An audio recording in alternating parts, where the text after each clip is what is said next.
Flow था, that was a streamline flow, streamline flow, याद है?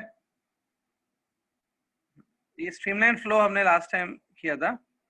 इसमें I will give you definition, no doubt, but उससे पहले याद रखो इसमें क्या क्या होता है, ठीक है? आपको ये अगर पता ही नहीं है कि इसमें क्या चीजें होती हैं तो आप डेफिनेशन भी नहीं समझ पाएंगे। सी, इमेजिन ये पाइप है जिसमें से liquid is flowing continuously, but there are some fixed paths, कुछ ऐसे फिक्स्ड पाथ्स हैं जिसके थ्रू लिक्विड जा रही है, लाइक दिस। डायग्राम में देखो, मैंने कुछ डॉटेड पाथ्स बनाए हैं, इन्हीं फिक्स पाथ से लिक्विड जाएगी। जब लिक्विड इस किसी एक पाथ से जाएगी, suppose molecule is following one particular path, it will pass through various points A B C. तो किसी भी पॉइंट पे if you draw tangent on the path, that tangent will give you the direction of velocity of the liquid at that point, ठीक है? तो tangent से हमको velocity मिल जाएगी। Velocity may be different at different points. हो सकता है जब बॉडी ए से बी जाएगी, जब molecule of the liquid will move from A to B, speed में increase, velocity at B is more than A, तो ए और बी पे स्पीड अलग अलग हो सकती है, but whatever is the speed that remain fixed. एक सिस्टमैटिक फ्लो रहता है, such flow is called as streamline flow, ठीक है? ओके, इसमें इसका भी मैं डेफिनेशन दे देता हूँ, those who want you can note it down fast, ठीक है? I am dictating the definition, लिख दो। Streamline flow is a regular, systematic flow of fluid. It's a regular systematic flow of fluid in which the particles of the fluid follow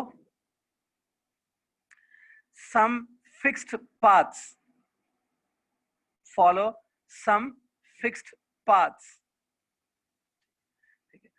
Now एक second यहाँ पे देखो, ये जो मैंने path आपको बताया थे, these are the fixed paths, ठीक है? आपने डेफिनेशन में भी वो लिखा है। इसमें एक एक फिक्स पाथ को हम लोग स्ट्रीमलाइन बोल सकते हैं। One path can be called as streamline, ठीक है? तो आगे लिखो, आपने क्या लिखा? फिक्स्ड पाथ्स, उसके आगे लिखो known as streamlines, ठीक है? देखो, उन पाथ्स को ही स्ट्रीमलाइंस बोलते हैं, मतलब एक पाथ को हम लोग एक स्ट्रीमलाइन बोलते हैं। इफ आई से स्ट्रीमलाइन, मतलब उस पाथ को स्ट्रीमलाइन भी कहते हैं, ठीक है? देखो, मैं फिर से डेफिनेशन रिपीट कर लेता हूँ। Streamline flow is a regular, systematic flow of fluid in which the particles of the fluid follow some fixed paths known as streamlines. एक क्या रखो ना, इस पाथ को, ये जो पाथ है वो एक लाइन के फॉर्म में है ना, पाथ कैसा दिख रहा है? एक लाइन है, इस पाथ को स्ट्रीमलाइन कहते हैं, ठीक है? So this is definition of streamline flow. इसका एग्जाम्पल है रिवर फ्लोइंग नॉर्मली, जो नॉर्मली फ्लोइंग रिवर होती है, और फाउंटेन। कल मैंने आपको एग्जाम्पल दिए थे ये। These are the typical examples of streamline flow, ठीक है? उसके बाद मैंने टर्बुलेंट फ्लो समझाया था। टर्बुलेंट फ्लो इरेगुलर फ्लो था, याद है? But before I go to turbulent flow, उससे पहले ये जो मैंने पॉइंट बताई, that you have to draw tangent to give you the direction of the V, ये पॉइंट भी मैं डिक्टेट कर लेता हूँ। Just note down this point also, right on one point in the streamline. ऐसे लिखो, in streamline flow,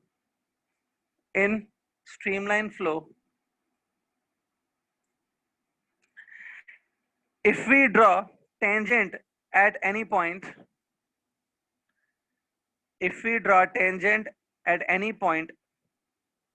on the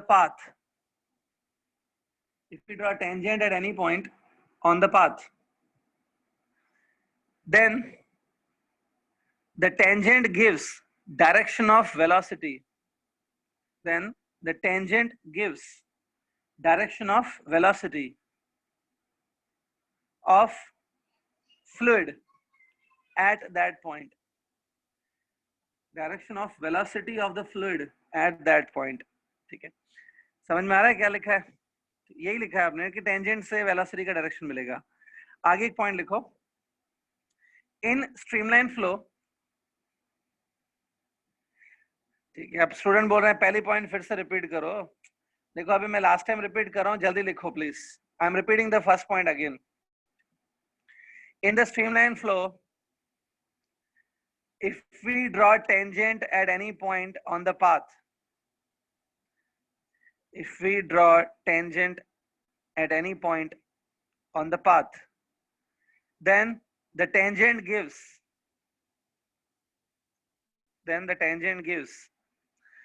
direction of velocity. Tangent gives direction of velocity of fluid. Velocity किसकी है? Fluid की है ना, फ्लूइड मूव हो रही है, velocity of fluid at that point. उस पॉइंट पे जो लिक्विड का डायरेक्शन है फ्लो होने का, वो डायरेक्शन हमको टेंजेंट से मिलता है। आगे बढ़ते हैं, एक पॉइंट और लिखो जल्दी। इन the streamline flow the velocity is different at different points. In streamline flow velocity is different at different points, but it does not change with time, but it doesn't change with time। ठीक है, but it doesn't change with time। ठीक है, क्या मतलब है इसका? इसका मतलब सिंपल है कि अगर velocity at A point is va, suppose velocity at A point is va, ठीक है, it will be different from b से वो अलग होगी, लेकिन ए पे जो वेलोसिटी है वो फिक्स्ड रहेगी। ठीक है, तो such flow is called as streamline flow. ठीक है, ओके। टर्बुलेंट फ्लो कुछ ज्यादा इंपॉर्टेंट नहीं है। हाँ, रिवर्स मैंने कल बताया था, river is example of streamline flow. ठीक है, रिवर में भी ये सब पॉइंट्स फॉलो होती है। अब देखो, turbulent flow is not that important, streamline is a main thing to study. Turbulent का जस्ट डेफिनेशन दे देता हूं मैं, so that you can have an idea about turbulent. Turbulent, it's not that important. Write on definition of turbulent flow. Turbulent flow. Spelling याद है turbulent की? TURBULENT. Turbulent. ठीक है, ठीक है। Turbulent लिखो। It is irregular. It is irregular, non-systematic. It's a irregular, non-systematic flow of fluid,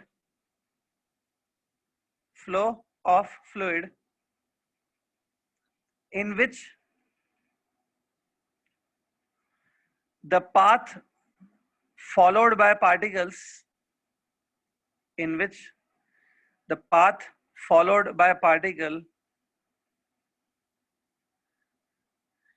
keeps on changing. Path followed by particles keeps on changing with time। ठीक है, क्या मतलब है इसका? इसका मतलब है अगर हो सकता है एक पार्टिकल ने एक पाथ फॉलो किया, एग्जैक्टली उसके पीछे जो पार्टिकल है, it may not follow same path, उसका पाथ बदल जाएगा, फिर पाथ बदल जाएगा। That means it's a irregular flow. ठीक है, इसका एक सिंपल एग्जांपल है फ्लडेड रिवर।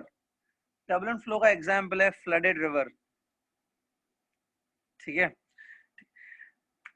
कल मैंने आपको एक एग्जांपल दिया था।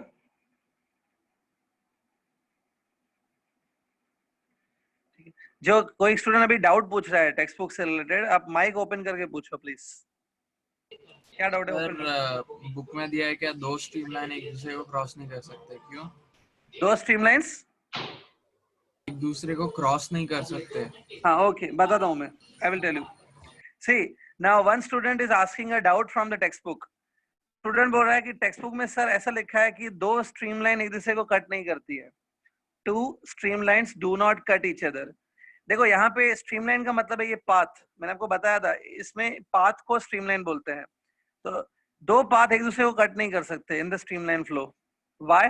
देखो ये डायग्राम देखो ध्यान से, see this is one path, हाँ, और सपोज एक और पाथ है जो इसको कट कर रहा है। Let's say two paths are cutting each other, तो दोनों पाथ जो एक दूसरे को कट कर रहे हैं, suppose they are cutting each other, ऐसे मान लो कि सपोज कट कर रहे हैं दो पाथ, तो जहां पे वो कट कर रहे हैं that is point of intersection, ठीक है। ये पॉइंट ऑफ इंटरसेक्शन दोनों पाथ्स पे लाया करेगी, it will lie on both paths. If I draw tangent on the one path, if I draw a tangent on the first path on this point of intersection, and also I can draw a tangent on second path through point of intersection. Point of intersection पे आप दो tangents बना सकते हो, एक होगी tangent on the one path, एक होगी tangent on the other path. So देखो point of intersection जो है वहां से दो tangents निकलेंगी, ठीक है। If you remember, the tangent gives you direction of velocity. Tangent gives you direction of velocity.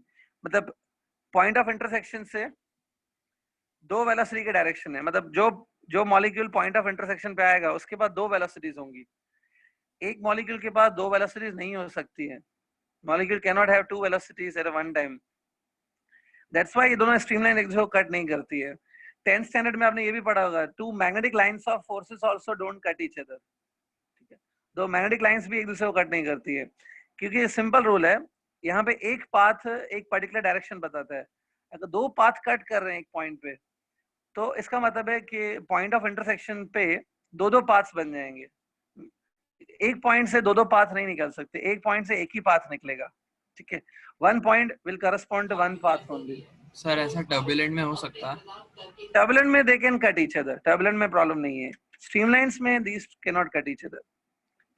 Streamline एक सिंपल सिस्टमेटिक फ्लो है, तो एक पॉइंट से दो दो वेलोसिटीज नहीं निकल सकती है, ठीक है। सो आई होप स्ट्रीमलाइन का डेफिनेशन क्लियर है और पॉइंट्स मैंने जो बताए स्ट्रीमलाइन की वो क्लियर है, ठीक है। ओके, तो आगे बढ़ते हैं। Now see, now we will study streamline flow only, ज्यादा डिटेल में स्ट्रीमलाइन फ्लो ही है, ठीक है। स्ट्रीमलाइन फ्लो के लिए सिर्फ एक पॉइंट याद रखो, ये एक सिस्टमेटिक फ्लो है। लिक्विड आराम से फ्लो होगी, अपने अपने पाथ्स पे पार्टिकल्स फ्लो होंगे, पाथ्स रैंडमली चेंज नहीं होंगे, एक फिक्स्ड पाथ से पार्टिकल्स आगे मूव करेंगे फ्लूइड्स के, ठीक है। It's a systematic flow. अब स्ट्रीमलाइन फ्लो में आगे बढ़ता हूं मैं। नाउ एक नेक्स्ट छोटा सा सिंपल टॉपिक है, ठीक है, which is called as equation of continuity. Equation of continuity, ठीक है। Put this heading, ये हेडिंग डाल दो।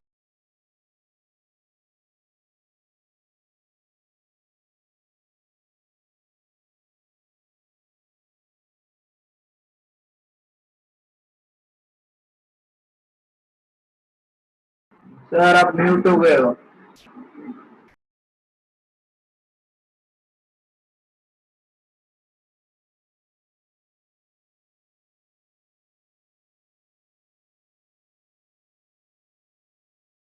सर आपका वॉइस म्यूट है। तो सर आप म्यूट हो गए हो सर। वेट करो, टेक्निकल प्रॉब्लम वजह से होता है कभी कभी। तुम लोग अपना ज्ञान देना शुरू कर आवाज आ देते। रहा है? आवाज आ रहा है अभी? हाँ सर, आ रहा है आपका आवाज। ठीक है। अब लिसन, आई वाज सेइंग कि हम लोग नेक्स्ट टॉपिक स्टार्ट कर रहे हैं। नेक्स्ट टॉपिक का नाम है इक्वेशन ऑफ कंटिन्यूटी, ठीक है। एक हेडिंग डाल दो, इक्वेशन ऑफ कंटिन्यूटी, ठीक है। अभी क्या है, before I go with this, से मैं बता दूं ये क्या चीज है। इट इज अ इक्वेशन, मतलब it is a mathematical formula, एक फॉर्मूला है which is followed by streamline flow. जब भी कोई लिक्विड स्ट्रीमलाइन फ्लो में मूव करती है, मतलब when a liquid is moving under streamline manner, तो वो एक फॉर्मूला को फॉलो करती है, एक इक्वेशन फॉलो करती है, that is called equation of continuity, ठीक है। अभी क्या है ध्यान से देखो, I am going to derive this now. See, imagine that एक पाइप है, see this,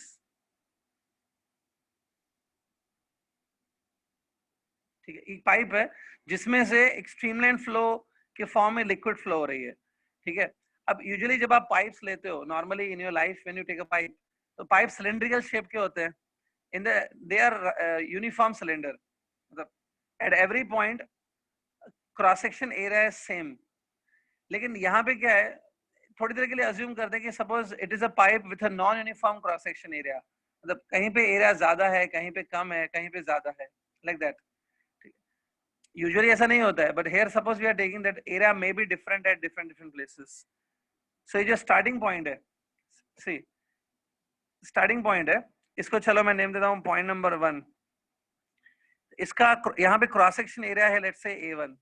A1 is a cross section area. अब सी इन द मिडिल में I am taking one point, यहाँ पे मिडिल में मैंने एक पॉइंट लिया है, इट्स पॉइंट नंबर 2। और यहाँ पे cross section area suppose different है, here it is A2। A2 is a cross section area, okay. और सिमिलरली यहाँ पे सपोज पॉइंट मैंने लिया पॉइंट नंबर 3, लेकिन यहाँ पे क्रॉस सेक्शन एरिया है A3। A3 is a cross section area, okay.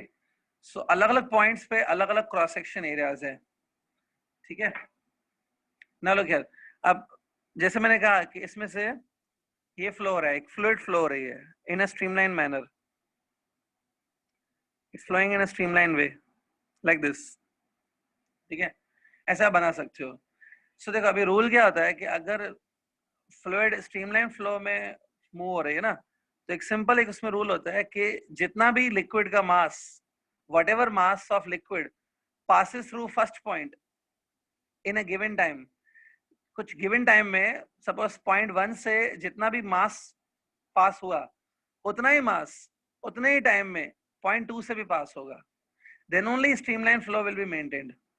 एक सिंपल वर्ड्स में बोलूं तो पॉइंट 1 से जितना मास अंदर आया, उतना ही मास पॉइंट नंबर 2 से बाहर जाना चाहिए इन दैट सेम टाइम, तभी ये फ्लो मेंटेन होगा ना।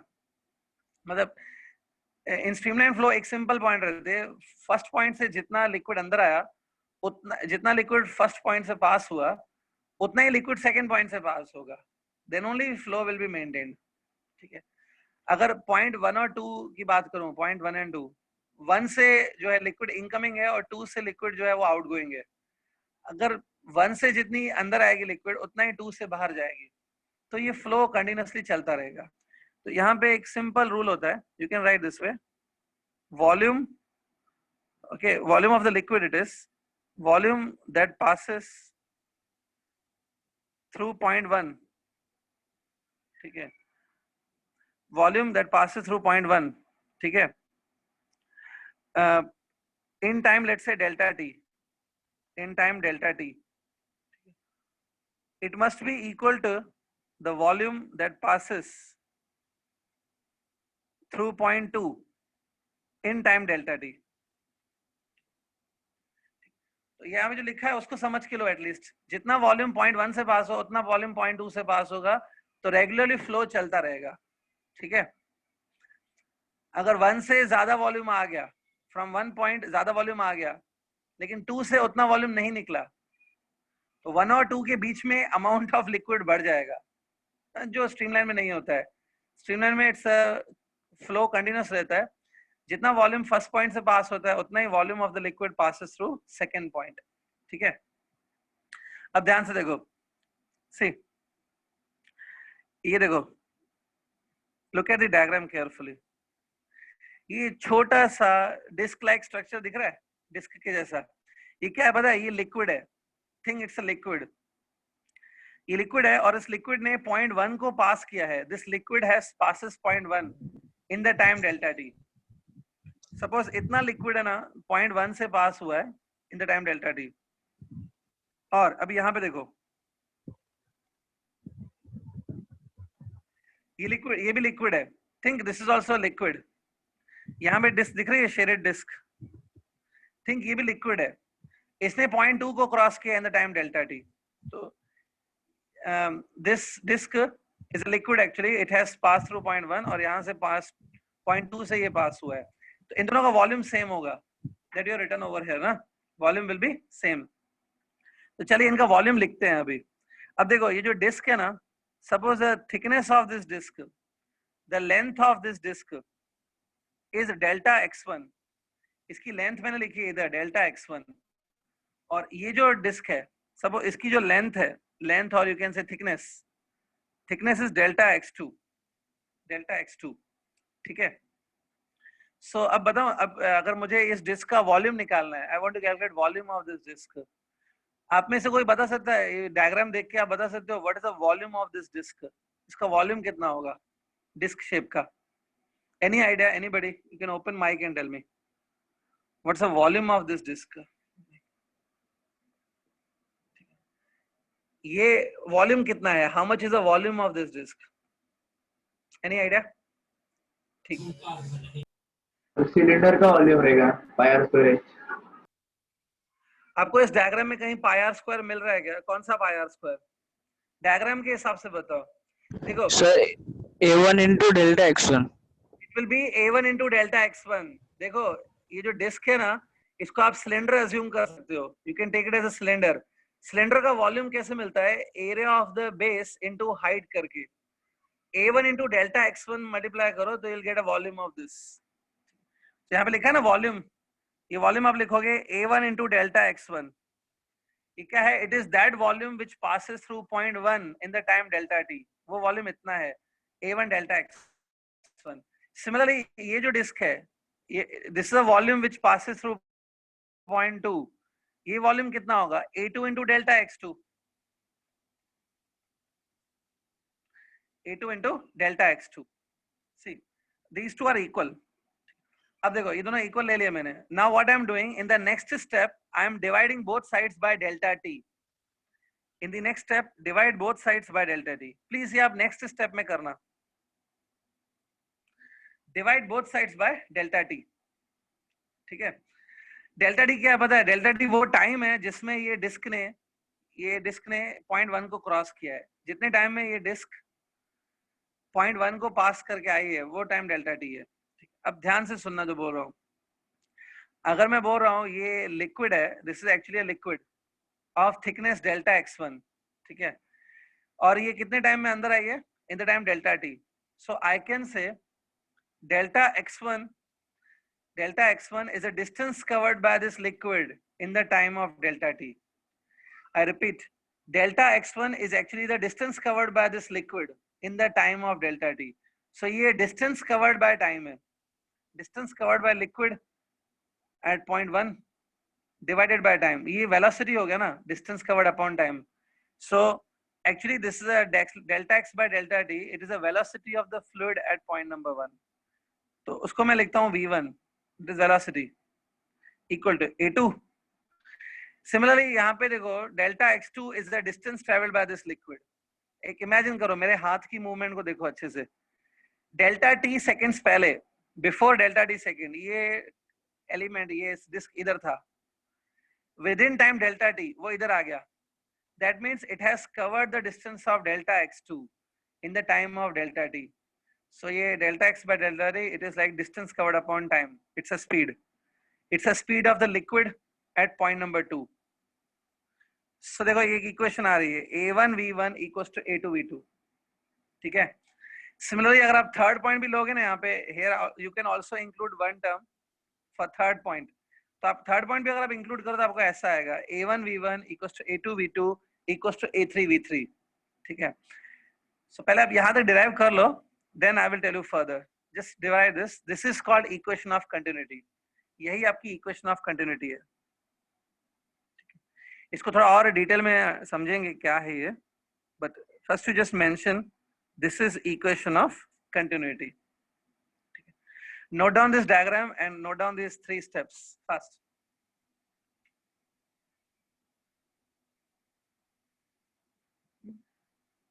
यहाँ पे मैंने स्ट्रीमलाइन फ्लो अज्यूम किया है।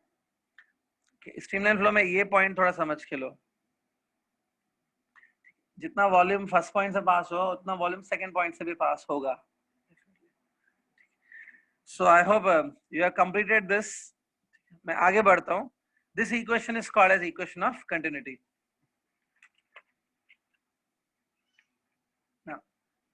सी फर्दर, आगे बढ़ते हैं। So what we got this result that A1 V1 is equal to A2 V2। और जैसे मैंने कहा, अगर आप पॉइंट नंबर 3 को भी लेते हैं, you can take point number 3 also, it will be A3 V3। ठीक है, इससे समझ में आता है कि A into V का product for the first point is equal to A into V का product for the second point.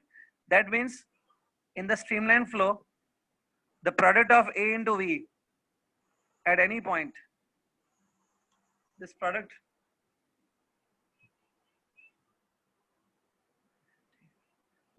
remain constant. आपको एक स्टूडेंट ने कुछ डाउट पूछा, I missed that doubt. Doubt वापस पूछो. A into V product at any point is constant. ठीक है. इसमें एक बात बताओ, A is a cross section area, याद है? And this V is a velocity of the fluid. तो अगर मैं इसको ऐसे लिखूं, V is a velocity, yeah? That means the area is inversely proportional to velocity. क्या मतलब है इसका? इसका मतलब है कि suppose एक streamline flow चल रहा है, as you move suppose from point number 1 to point number 2. ये diagram याद है आपको? इसमें as you move from point number 1 to point number 2. Suppose as you move from point 1 to 2, let's say area decreases, cross section area कम हो गई. If cross section area decreases from point 1 to 2, the velocity will increase from point 1 to 2. ठीक है? Area decrease होती है तो velocity increase होती है. If it is streamline flow. इसका मैं एक practical example दे देता हूँ. Imagine करो that you are giving the water to the plants. Garden में plants हैं, उसका पानी दे रहे हो. तो उसके लिए हम लोग प्लास्टिक का पाइप यूज करते हैं. हम लोग प्लास्टिक के पाइप को टैप के साथ कनेक्ट कर देते हैं and give the water. Think you are watering the plants. उसमें आपने कभी किया होगा, अगर आपने पाइप का जो माउथ होता है, if you press slightly the mouth of the pipe, pipe का जो माउथ होता है उसको स्लाइटली प्रेस करो तो आपने देखा होगा पानी की स्पीड बढ़ जाती है. बिकॉज अगर आपने उसको स्लाइटली प्रेस किया अपने थंब से तो उसकी पाइप की एरिया कम हो जाती है. As area decreases velocity of the fluid goes on increasing, और पानी देखा होगा फास्ट हो जाता है. ठीक है, ये मुझे पता है सबने किया होगा. कभी भी आप पाइप को थोड़ा प्रेस करो तो उसमें से पानी की स्पीड बढ़ जाती है. That is equation of continuity. As area decreases velocity increases. ठीक है, ये चीज ध्यान में रखना. ठीक है, ओके. अब एक और पॉइंट बता रहा हूँ which will be required for entrance exams and all. इसी से रिलेटेड एक पॉइंट है जो एंट्रेंस एग्जाम्स में काम आती है. ठीक है, वो भी मैं बता देता हूँ. Now we are dealing with equation of continuity. Equation of continuity में एक टर्म आ रहा है A into V, area into velocity. ठीक है, let's understand कि ये जो टर्म है A into V, ये actually क्या देता है हमें. मतलब A into V से मुझे मिलता क्या है? What A into V can give me? एक काम करो, जो अपने डायग्राम बनाया है पीछे इक्वेशन ऑफ कंटिन्यूटी में, ठीक, वो डायग्राम अपने माइंड में रखो. Keep this diagram in front of you. ये डायग्राम अपने सामने रखो. ठीक है, अब देखो A is a cross section area ना. ठीक है, V is a velocity. V को मैं लिखता हूँ delta x by delta t. ठीक है, आपको याद है ये चीज. ठीक है, अब ये मैंने आप फर्स्ट पॉइंट के लिए भी ऐसा लिख सकते हो, सेकंड पॉइंट के लिए भी ऐसा लिख सकते हो. So it is for any point. At any point V is delta x by delta t. अब see the numerator of this. Numerator is A into delta x. Now if you remember, what is A into delta x? A into delta x is a volume of that fluid which passes through point 1 in the time delta t. So A into delta x तो volume है, divide by delta t. So volume divided by delta t, so this become volume per second ना. Volume divided by delta t. This, अगर आप सिर्फ numerator को देखोगे तो it is volume, जो वॉल्यूम फ्लो हुआ पॉइंट 1 से. But since here it is divided by delta T, मतलब this become volume flowing per second. तो यहाँ पे देखो एक अलग सी पॉइंट आपको मिल रही है. When you multiply A into V at any point, this A into V gives you how much volume is flowing through that point per second. ठीक है, देखो इसको समझो. सपोज आपने कोई भी एक पॉइंट ले लिया, let's say you take this point.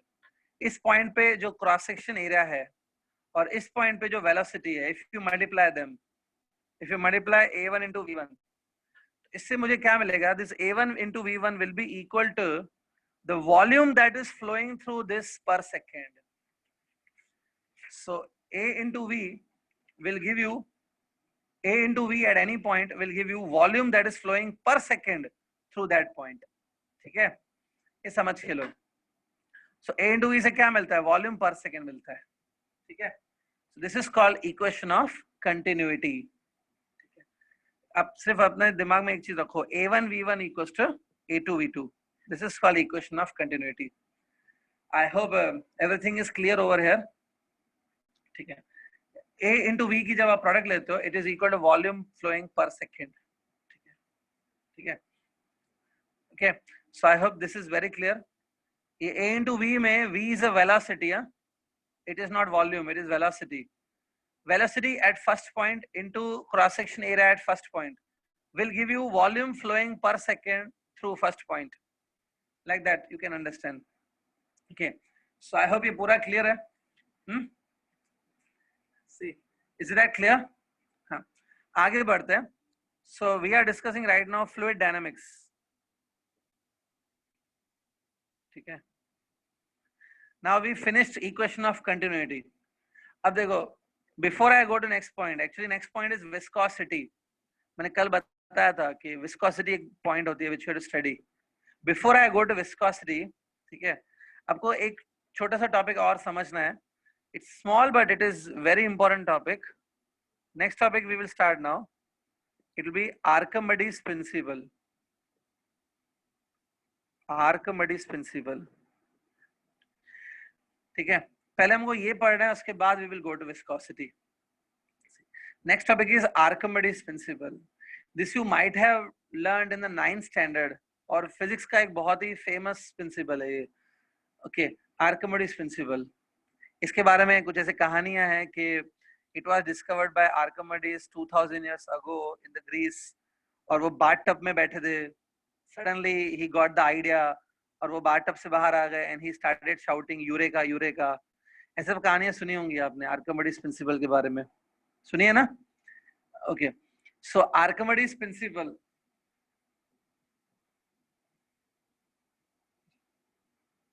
Aman Kumar बोल रहा है कि नहीं सुनी है. देखो, जस्ट इन शॉर्ट बता देता हूँ. Archimedes was a person, he was a scientist, philosopher, painter. Okay, and बहुत सारे प्रॉपर्टीज आर्किमिडीज की. Archimedes was a multi dimensional personality, बहुत सारे फील्ड्स में ये काम करते थे. आर्किमिडीज ने in the year around 300 BC, मतलब आज से 2300 साल पहले, 2300 years ago, 2300 years ago, 300 BC में आर्किमिडीज प्रिंसिपल डिस्कवर किया था. और ऐसे बोला जाता है कि he was sitting in the bath-tub, bath-tub में वो नहा रहे थे, और नहाते नहाते सडनली उनको ये आइडिया आ गया. जब आ गया तो मतलब ऑब्वियसली वो पहले से ही सोच रहे होंगे, ही मस्ट बी थिंकिंग, लेकिन उनकी आइडिया बाथ-टब में बैठने पे उनको फाइनली रिजल्ट मिली कुछ. तो he came out of the bathtub और जोर जोर से चिल्लाने लगे, eureka eureka eureka. Eureka means in the Greek language, eureka means I discovered, I found, I found. I found, I found को वो बोलते हैं यूरेका यूरेका. ठीक है, ऐसा स्टोरी है. आई थॉट आपने सुना होगा. ठीक है, so Archimedes principle everybody have heard of at least. ठीक है, आज हम लोग पहले थोड़ा आर्किमिडीज प्रिंसिपल डिस्कस करेंगे, then we can go to viscosity. ठीक है, see to it, Archimedes principle. ठीक है, अगर किसी स्टूडेंट को ऑलरेडी पता है Archimedes principal and he or she wants to share with me, you can tell me. आप में से किसी को पता है what is Archimedes principle? Anybody? हाँ सर. बताओ. सर, ये आर्किमिडीज बोलते हैं कि अगर हम लोग किसी भी ऑब्जेक्ट को डालेंगे लिक्विड में, तो जो वो वाटर डिस्प्लेस करेगा, उसका जो वेट होगा वो इक्वल होगा वाटर के अपथ्रस्ट के. ऐसा कुछ तो है. हाँ, करेक्ट है. इट्स ओके, पार्शियली करेक्ट है. ठीक है, लुक हियर एवरीबॉडी. ठीक है,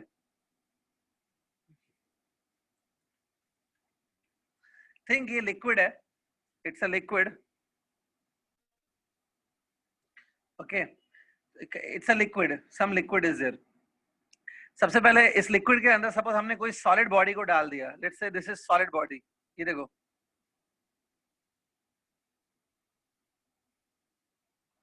ये देखो सॉलिड बॉडी मैंने डाल दिया, दिख रहा है? सो आप सबने देखा होगा जब आप लिक्विड के अंदर कोई सॉलिड बॉडी को डालते हो तो you must have seen that liquid की लेवल बढ़ जाती है, liquid level increases. Suppose liquid की लेवल इतना इंक्रीज हो गई, लिक्विड की लेवल देखो, ध्यान से इस डायग्राम को देखो, लेट्स से लिक्विड की लेवल यहां से यहां तक आ गई, it come from here to here.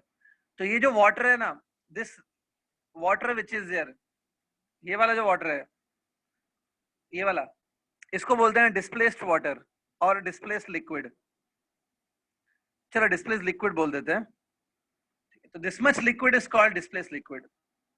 ठीक है, कोई भी सॉलिड ऑब्जेक्ट को जब आप लिक्विड के अंदर डालते हो तो जो उसकी वजह से लिक्विड्स ऊपर आ जाती है, this much liquid, it is called as displaced liquid. अब आर्किमिडीज ने सबसे पहला जो एक पॉइंट बताया वो बहुत ही सिंपल पॉइंट है।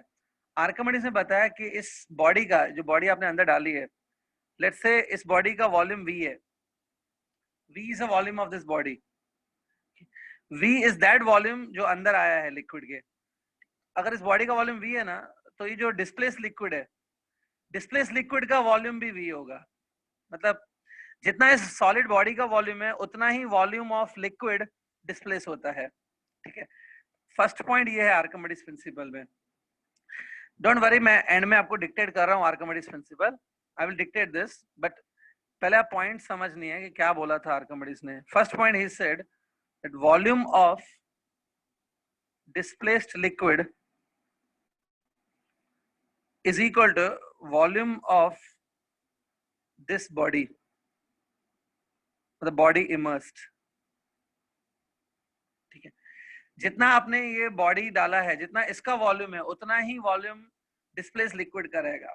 देखो ये तो सिंपल कॉमन सेंस की पॉइंट है, आप विजुअलाइज भी कर सकते हो इस चीज को।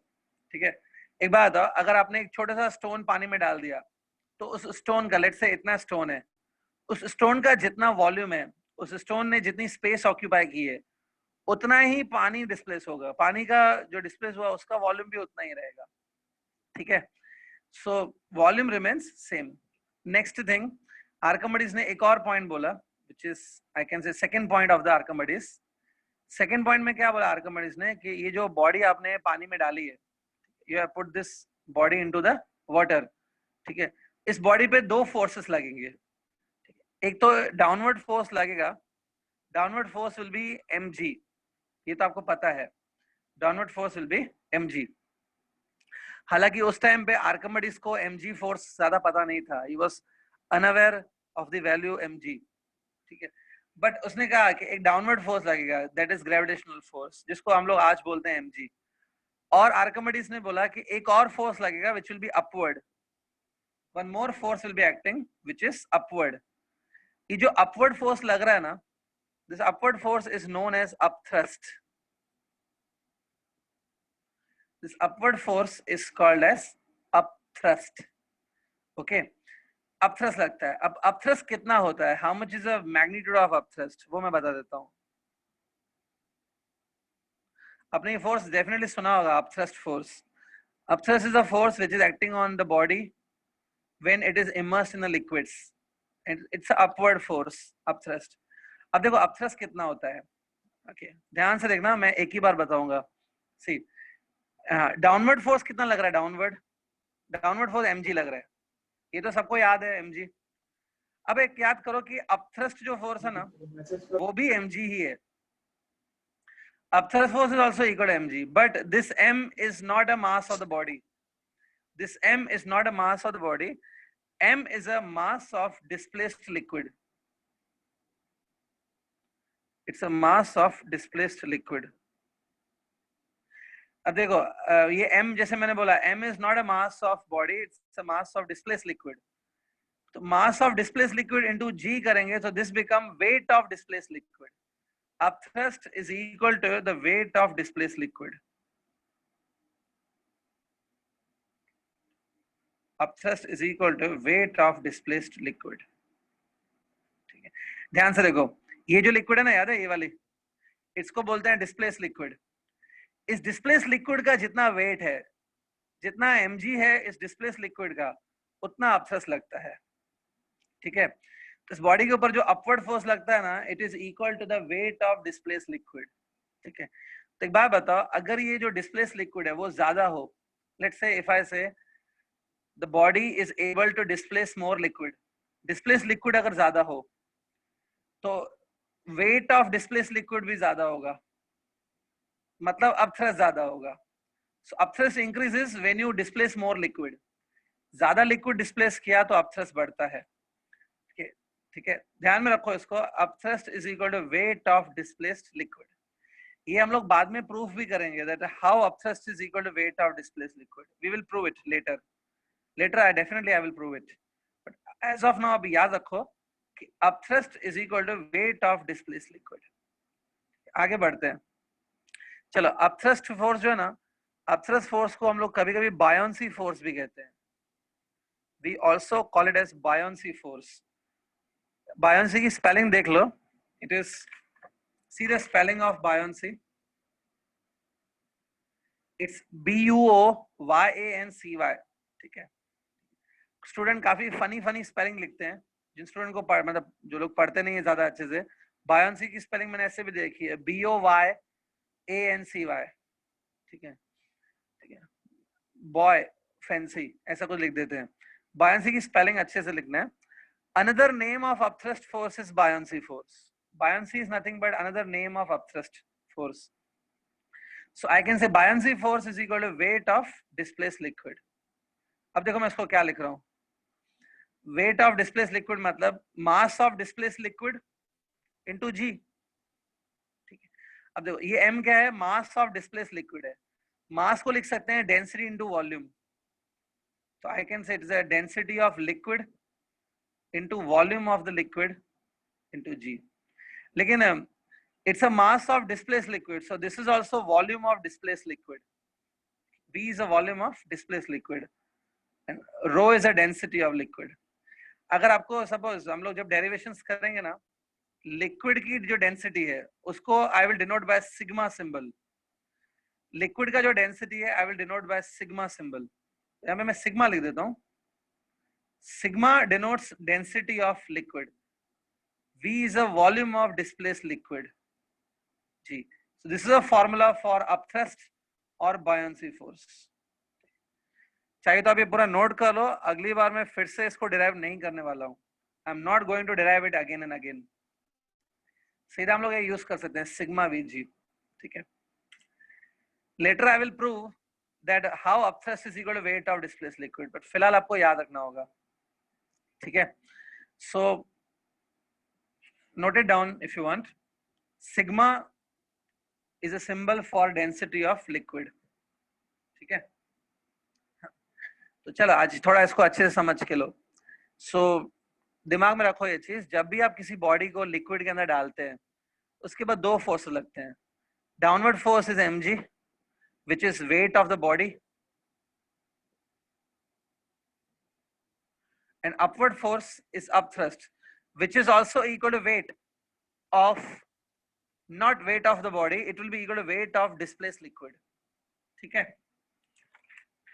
getting? आर्किमिडीज इंपॉर्टेंट है काफी, एंट्रेंस एग्जाम्स में खास करके ये इंपॉर्टेंट है, you should be very aware with, very much familiar with Archimedes.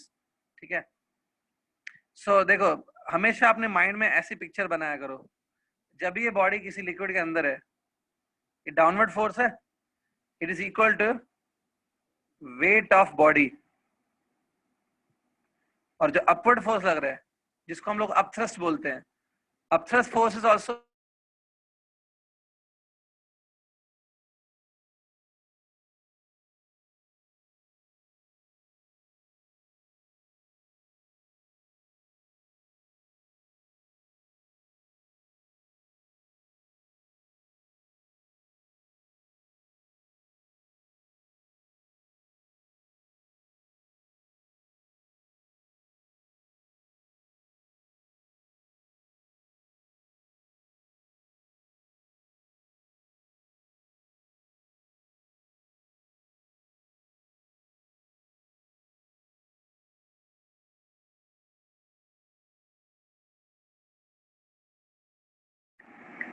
हाँ सॉरी, कुछ फॉर इंटरप्शन, कुछ मिस्टेक हो गया। अभी आई थिंक आ रहा है वीडियो और साउंड दोनों?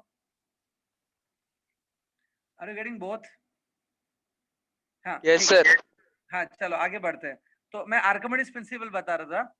जब भी आप आर्किमिडीज प्रिंसिपल अप्लाई करना चाहते हो ना, मैंने देखा है स्टूडेंट बहुत अटकते हैं आर्किमिडीज प्रिंसिपल में, बोलते हैं सर मुझे न्यूमेरिकल्स नहीं आ रहे आर्किमिडीज के। तो मैं आपको एक सजेशन दूंगा, पहले आप पूरा समझने पे फोकस करो।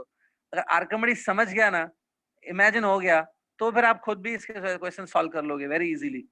देखो, तो हमेशा आर्किमिडीज का जब सिचुएशन आता है ना, आप ऐसा कुछ इमेजिन करो कि एक स्टोन है, okay, on this stone there are two forces. Downward force जो है ना, उसको बोलते हैं आप वेट ऑफ द स्टोन और वेट ऑफ द बॉडी, ठीक है। अपवर्ड फोर्स जो है ना, जिसको आप अपथ्रस्ट बोलते हो, अपथ्रस्ट फोर्स भी वेट ही है, नीचे भी वेट ऊपर भी weight, but it is weight of displaced water, ठीक है। तो जितना डिस्प्लेस्ड वाटर है उसका वेट, ठीक है। अब ध्यान से देखो, गेटिंग? अब जैसे मैं बता रहा था, कुछ चीजें जो है ना वो पानी में सिंक हो जाती है जब आप उनको डालते हो। लेट्स से आपने पत्थर डाल दिया तो वो सिंक हो जाता है, लेकिन कुछ चीजें पानी में फ्लोट होती है। जैसे आपने अगर वुड डाल दिया, वुडन ऑब्जेक्ट्स यूजुअली फ्लोट करते हैं, प्लास्टिक फ्लोट्स। तो ऐसा क्यों है? सिंपल है, अगर weight of the body is more then wait of displace liquid, wait of body is मोर, तो बॉडी सिंक हो जाएगी। अगर weight of displace liquid is more then wait of the body, तो वो बॉडी फ्लोट होती रहती है ना। अगर अपवर्ड फोर्स ज्यादा है तो बॉडी फ्लोट होगी, अगर डाउनवर्ड फोर्स ज्यादा है तो बॉडी क्या हो जाएगी? सिंक हो जाएगी, ठीक है। इस पे हम लोग और आगे डिस्कशन करेंगे, बट पहले इसको थोड़ा समझ के लो, गेटिंग? अब देखो, जस्ट हम लोग काफी टाइम से पढ़ाई कर रहे हैं, एक एक्स्ट्रा चीज बता देता हूँ। एक शायरी है, ठीक है, जो मैंने किसी वीडियो में सुनी थी। वो शायरी से आपको आर्किमिडीज प्रिंसिपल ज्यादा अच्छे से समझेगा। एक शायरी है, एक शेर सुनाऊंगा मैं। So you want to listen the shayari? एक शेर सुना रहा हूं मैं, ठीक है। उससे शायद आपको, हाँ, उससे शायद आपको ज्यादा आर्किमिडीज समझने में हेल्प होगी। अब ध्यान से सुनना, ठीक है, नाउ लिसन केयरफुली। सपोज एक पत्थर है ना, पानी में डूब गया। पत्थर आपने पानी में डाला, वो पानी में डूब गया। क्यों डूबा अभी मैं वो बता रहा हूँ आपको। हाँ सुनो ध्यान से। उस पत्थर को उसकी हायर डेंसिटी ने डुबोया, पानी में कहाँ दम था। उस पत्थर को उसकी हायर डेंसिटी ने डुबोया, पानी में कहाँ दम था। वो बेचारा बदनसीब डूबा इसलिए क्योंकि वेट ऑफ डिस्प्लेस वाटर खुद पत्थर के वजन से कम था। एक्चुअली एक मिनट, मुझे प्रॉपर्ली याद नहीं आ रहा है स्टेटमेंट, मैं वापस बता रहा हूँ, लिसन केयरफुली, ठीक है, वापस बता रहा हूँ। उस पत्थर को उसकी हायर डेंसिटी ने डुबोया, पानी में कहाँ दम था। उस पत्थर को उसकी हायर डेंसिटी ने डुबोया, पानी में कहाँ दम था। वो बदनसीब डूबा इसलिए क्योंकि वेट ऑफ डिस्प्लेस वाटर, नहीं, वो बदनसीब डूबा इसलिए, सी, हाँ 1 मिनट प्लीज। वो पत्थर डूबा इसलिए क्योंकि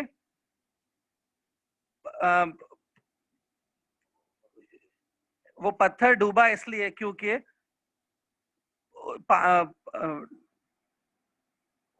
एक second, just 1 second, sorry 1 second just. हाँ ठीक है, हाँ अभी मुझे याद आ गया, जस्ट लिसन केयरफुली, ठीक है। लिसन केयरफुली अब, हाँ लिसन। उस पत्थर को उसकी हायर डेंसिटी ने डुबोया, पानी में कहाँ दम था। उस पत्थर को उसकी हायर डेंसिटी ने डुबोया, पानी में कहाँ दम था। वो बदनसीब डूबा इसलिए क्योंकि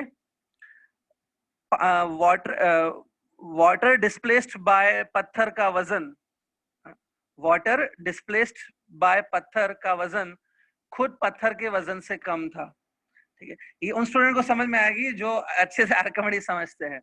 मैंने इसमें इतना ही बोला इस शायरी में कि अगर वाटर डिस्प्लेस्ड बाय स्टोन का जो वेट है, this thing, if this thing is less, so पत्थर डूबता है, यही चीज बोली, ठीक है। ठीक है, सो अगर वेट ऑफ डिस्प्लेस वाटर कम होता है, वेट ऑफ डिस्प्लेस वाटर कम है then the weight of the stone, तो बॉडी डूब जाती है, ठीक है। So I hope Archimedes principle clear है। ना स्टॉप मैसेजिंग प्लीज, ठीक है। मुझे पता है अच्छे से नहीं बताया मैंने, but it's okay, you can find it out later. Now listen, stop messaging. So दोनों फोर्सेस आई होप क्लियर है। सर एक्सक्यूज मी, हाँ बोलो। सर एक डाउट है सर, अगर उसके वेट और वॉल्यूम दोनों सेम हो जाएगा तो वो ऐसे ही पानी में लहराता रहेगा कहीं भी? अगर ये दोनों फोर्सेस इक्वल है, हाँ हाँ ठीक है, मैं उस पर आता हूँ, अभी बताता हूँ, just wait for few minutes, मैं बताता हूँ उसके बारे में, ठीक है। Listen, now I hope these two forces are clear, ठीक। Now look here, downward force जो बॉडी पे लग रहा है, डाउनवर्ड फोर्स जो बॉडी पे लग रहा है, it is equal to weight of the body, it is mg, ठीक है, ठीक है। डाउनवर्ड फोर्स जो बॉडी पे लग रहा है, it is equal to mg। इसमें m क्या है? m is a mass of the body. So mass of the body को हम लोग लिख सकते हैं density of the body into volume of the body into g, ठीक है। ये देखो, ये जो डाउनवर्ड फोर्स लग रहा है ना बॉडी पे, ये वाला, ठीक है, इसको मैंने लिखा है mg, where m is the mass of the body, जिसको लिखा है density of the body into volume of the body. और जो अपवर्ड फोर्स लग रहा है विच इज कॉल्ड अपथ्रस्ट, वो हमने पीछे अपने डिराइव करके दिखाया था, upthrust is equal to sigma into v into g। Sigma is a density of liquid, v is a volume of displaced liquid, v is a volume of displaced liquid into g, ठीक है। तो याद रखो, wait को हम लोग लिख सकते हैं रो vg और अपथ्रस्ट को लिख सकते हैं सिग्मा vg, ठीक है। अब मैं आपको एक फॉर्मूला बना के दे रहा हूँ, आर्किमिडीज प्रिंसिपल पे न्यूमेरिकल्स भी होते हैं, there are many numericals on Archimedes principle, ठीक है। सो न्यूमेरिकल कैसे सॉल्व करना है वो बता देता हूँ, see do it. See here,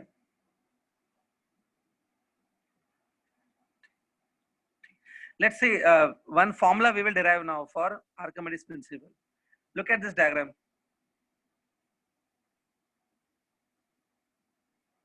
Think एक स्टोन है और इट्स एनी बॉडी, इसका वॉल्यूम v है, ठीक है। अब क्योंकि ये पूरा का पूरा अंदर है, it is completely inside, so volume of displaced liquid will also be v, correct. Volume of displaced liquid will also be v। तो इसके ऊपर अपवर्ड फोर्स लगेगा सिग्मा vg, ठीक है। I will not explain this again, आपको याद होगा ये। डाउनवर्ड फोर्स लगेगा रो vg, ठीक है। इसमें this v is a volume of the body and this v is a volume of displaced liquid, ठीक है। अब क्योंकि ये पूरा बॉडी अंदर है, let's say this entire body is inside, ठीक है। So volume of displaced liquid will be equal to volume of the body, मतलब ये v और ये v सेम होगा, gg इज आल्सो सेम। अब इसमें हमारे पास तीन कंडीशंस होती हैं, तीन पॉसिबिलिटीज हैं। Suppose first example, if sigma vg is greater than rho vg, suppose ऐसा आ रहा है that sigma vg is greater than rho vg, ठीक है। सो क्या होगा, मतलब upward force on the body is more than downward force, ठीक है।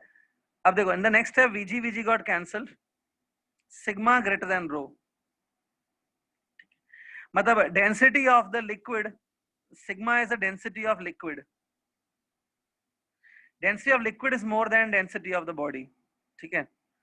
Density of liquid is more then density of body, ठीक है। तो ऐसे केस में क्या होगा, ये बॉडी ऊपर की तरफ जाएगा, okay, this body will go up, let's say same body ऐसा आ गया, ये सेम बॉडी है, लेट्स से इधर आ गया, इट इज गोइंग अप। अब जैसे से बाहर निकलेगा ना, as this body will go out, ठीक है। तो इसका जो वॉल्यूम इनसाइड है, the volume which is volume of the body which is inside, अंदर कम वॉल्यूम है ना, ठीक है, क्योंकि ये बॉडी बाहर जा रही है। तो इससे क्या होता है, डिस्प्लेस लिक्विड भी कम हो जाता है, ठीक है। स्टोन बाहर जा रहा है, so volume of displace liquid will also decrease, ठीक है। जब बॉडी इस सिचुएशन में आ जाएगा ना, सो ये कम पानी को डिस्प्लेस करेगा, it will displace less water. ये ना, this v is a volume of displace water, तो जैसे बॉडी बाहर जाएगा तो ये कम पानी को डिस्प्लेस करेगा, दिस v विल डिक्रीज, ठीक है। That will be upthrust will decrease, upthrust decrease हो जाएगा, और आपको पता है बहुत बार ऐसे चीजें फ्लोट करती है, दिस थिंग्स आर फ्लोटिंग। जब बॉडी फ्लोट करती है ना, तब आप लिख सकते हो कि इसके ऊपर जो ये फोर्स लग रहा है सिग्मा वीजी, ठीक है, it is equal to rho V G. ये दोनों इक्वल हो जाएंगे। देखो स्टार्टिंग में let's assume sigma V G is greater than rho V G, so the body will go up. As it will go up, it will come out of the liquid. As it comes out of the liquid, so मैं बोल सकता हूँ इसका बस थोड़ा सा ही portion body के अंदर है, जितना इसका पोर्शन बॉडी का अंदर है, पानी के अंदर है, उतना ही ये वाटर को डिस्प्लेस करती है, ठीक है। तो इस सिचुएशन में क्या होगा, ये कम पानी को डिस्प्लेस करेगी, it will displace less water, so इसलिए अपथ्रस्ट विल आल्सो डिक्रीज। अब ये सिचुएशन में हम लोग बोल सकते हैं क्योंकि ये फ्लोटिंग हो रहा है, it is floating, I can say now these to must be equal, ठीक है। लेकिन एक बात बताओ, जितना वॉल्यूम अंदर है, suppose the volume which is inside, जितना वॉल्यूम पानी के अंदर है उसको मैं बोलता हूँ वी आई। लेट्स से इस बॉडी का जो वॉल्यूम है it is V, but volume which is inside it is V I. तो डिस्प्लेस लिक्विड जो होगा, डिस्प्लेस लिक्विड का वॉल्यूम भी वी आई होगा, ठीक है। तो जितना पानी के अंदर वॉल्यूम है उतना ही पानी डिस्प्लेस होगा, सो हियर आपको वी आई आएगा, V I. How much is volume inside, उसको मैंने लिखा है वी आई, मतलब वॉल्यूम इनसाइड। तो जितना वॉल्यूम इनसाइड है उतना ही पानी डिस्प्लेस होगा, तो volume of displace water will be equal to V I, यहाँ पे वी आई आएगा। नाउ क्योंकि ये पत्थर फ्लोट हो रहा है, लेट्स से इट इज फ्लोटिंग, ना ये ऊपर जा रहा है नीचे हो रहा है, ये रेस्ट पे है, so I can say now these two forces will be equal, so I can write this way, sigma V I G, it's upthrust equals to rho vg. Rho vg is the weight of the stone. gg gets cancelled, ठीक है। vi divided by v, अगर मैं बनाऊं तो it is given by sigma divided by, no, rho divided by sigma। ये formula देखो, on this formula many time numericals comes in the Archimedes principle, ठीक है। ये फॉर्मूला क्या है, vi is a volume of the body which is inside, okay, while floating. This V is a total volume. So ये जो ratio है ना, इसको मैं बोल सकता हूँ, this ratio is known as fractional volume inside the liquid. It's a fraction of that volume inside the liquid. ये देखो एक फ्रैक्शन है, ये फ्रैक्शन आपको ये बताएगा कि अंदर वॉल्यूम कितना है, how much is volume inside. If suppose this fraction comes 1/3, suppose ये fraction 1/3 आया, that means 1/3 volume of the body is inside the liquid, ठीक है, while floating. So the fraction of the volume which is inside the liquid, it is given by density of the body divided by sigma is the density of liquid. अगर आप इस formula में if you multiply both sides by 100, suppose both side you multiply by 100, so it will give you how much percent of the volume is inside the liquid, कितना percent volume अंदर है liquid के, ठीक है। सो पहला एक situation imagine करो, ये समझ के लो प्लीज, ठीक है। मैं एक बार, थोड़ा डिफिकल्टी होता है इसमें, एक बार क्विकली रिवाइज कर लेता हूँ। थिंक आपने एक बॉडी को ऐसे रखा है इधर, इट इज कंप्लीटली इनसाइड, ठीक है। So the volume of displace liquid will be equal to volume of the body, जितना बॉडी का वॉल्यूम है उतना ही डिस्प्लेस लिक्विड का वॉल्यूम होगा, ठीक है। So this sigma V G and rho V G, suppose sigma V G is more than rho V G, this is our assumption that this thing is happening. So क्या होगा, Vg Vg cancel, sigma greater than rho, that is means density of liquid is more than density of body. We are assuming liquid is more denser than body, okay. So ये situation में क्या होगा, liquid का density ज्यादा है body से, ठीक है। So body ऊपर जाना start करेगा because upward force is more, body ऊपर जाना चालू करेगा, और आपने देखा है body ऐसे आएगा and then it will float। जब फ्लोट हो रहा है तो ये थोड़ा सा बॉडी बाहर है, थोड़ा अंदर है, तो अभी ये वाटर को ज्यादा डिस्प्लेस नहीं करेगी, it will displace less amount of water, the whatever volume is inside that much will be displace water. तो अभी यहाँ पे क्या होगा, डिस्प्लेस वाटर कम हो जाएगा, that's why upthrust will decrease. Now this time I can say upthrust must be equal to downward force, ठीक है। इन दोनों को आप इक्वल ले लो और उससे से आप ये फॉर्मूला डिराइव कर सकते हो। So this is a formula to calculate how much volume is inside the liquid, ठीक है। आज ये एक केस समझ के लो, आर्किमिडीज इतना जल्दी कंप्लीट नहीं होता है। First understand this case today, कल सेकंड और थर्ड केस कर लेंगे. There are 3 cases. ठीक है. अब इसमें किसी को डाउट है तो स्पीकर ऑन करके आप पूछ सकते हो. सर एक बार और बताओ ना, इंटू 100 क्यों किया? इंटू 100 क्यों किया? हाँ. देखो VI क्या है आपको पता है? VI is a volume of the body which is inside. It's a volume inside, जितना पानी के अंदर वॉल्यूम है, divide by this V is a total volume. ठीक है. इसको अगर आपने 100 से मल्टीप्लाई किया, सो ये आपको परसेंटेज में बताएगा कि 100% में से कितना परसेंटेज अंदर है. आप अपनी मार्क्स का परसेंटेज भी तो ऐसे निकालते हो. Marks obtained by you, this is suppose marks obtained by you, divide by total marks into 100, तो आपको परसेंटेज में मिलता है. ठीक है. एक काम करो, इसके ऊपर मैं एक छोटा सा सिंपल न्यूमेरिकल मतलब सिंपल एग्जांपल बता देता हूँ. Look here this example. Tell me, suppose body का जो टोटल वॉल्यूम है 5 मीटर क्यूब है. ठीक है. But volume which is inside the liquid it is 2.5 metre cube. जो अंदर वॉल्यूम है वो 2.5. तो कैन यू अंडरस्टैंड कि हाफ वॉल्यूम अंदर है? कितना वॉल्यूम अंदर है? हाफ अंदर है ना.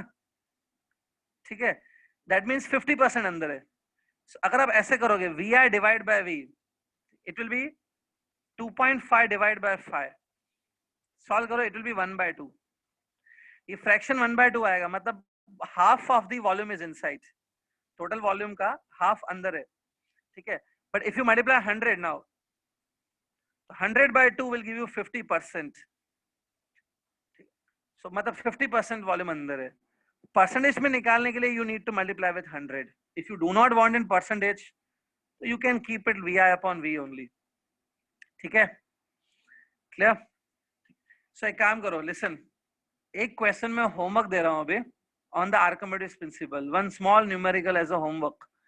Everybody try it and I want the answer tomorrow. मैं कल कुछ स्टूडेंट को बोल सकता हूँ आंसर कि आप ये चेक करो. Write on the homework.